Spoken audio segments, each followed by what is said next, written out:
এক ব্যক্তির স্ত্রীর ৪৫ বছর বয়সে মৃত্যু হলো। সবাই যখন দ্বিতীয় বিয়ের পরামর্শ দিল, উনি তখন বললেন, স্ত্রীর সবচেয়ে বড় উপহার ছেলে আছে, ওকে নিয়েই কেটে যাবে। ছেলে যখন বয়স্ক হলো, ছেলেকে সব ব্যবসা বুঝিয়ে দিয়ে কখনো নিজের আর কখনো বন্ধুর অফিসে সময় কাটাতে লাগলেন। ছেলের বিয়ের পর উনি আরো বেশি একাকী হয়ে পড়লেন।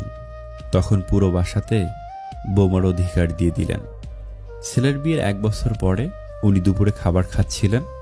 ছেলে অফিস থেকে এসে হাত মুখ ধুয়ে খাবার খাওয়ার জন্য তৈরি হচ্ছিল। ছেলে শুনতে পেল বাবা খাবার পর দই চাইল, আর বউ জবাব দিল, আজকে ঘরে দই নেই। খাবার খেয়ে বাবা বাহিরে হাঁটতে চলে গেল। কিছু পরে ছেলে তার বউয়ের সাথে খাবার খেতে বসল। খাবারে পাত্র ভরে দই ছিল। ছেলে কোনো প্রতিক্রিয়া না জানিয়ে খাবার খেয়ে অফিসে চলে গেল। কিছুদিন পর ছেলে নিজের বাবাকে বললেন, বাবা, আজ আপনাকে কোর্টে যেতে হবে, আর আজ আপনার বিবাহ হচ্ছে।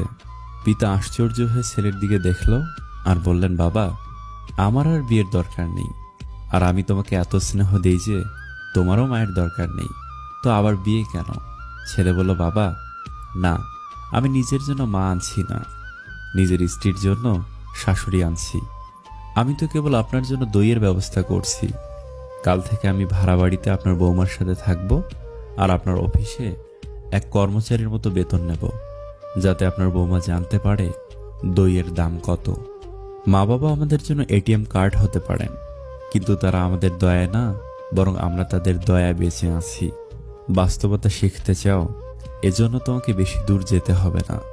বিপদে পড়লে তোমার প্রতিষ্ঠিত কাছের বন্ধুটির কাছে যাও এবং শিখে নাও বাস্তবতা কি।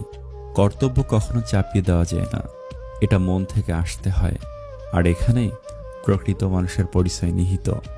মানুষের মতো এত দ্রুত আর কোনো কিছুই এ জগতে বদলাতে পারে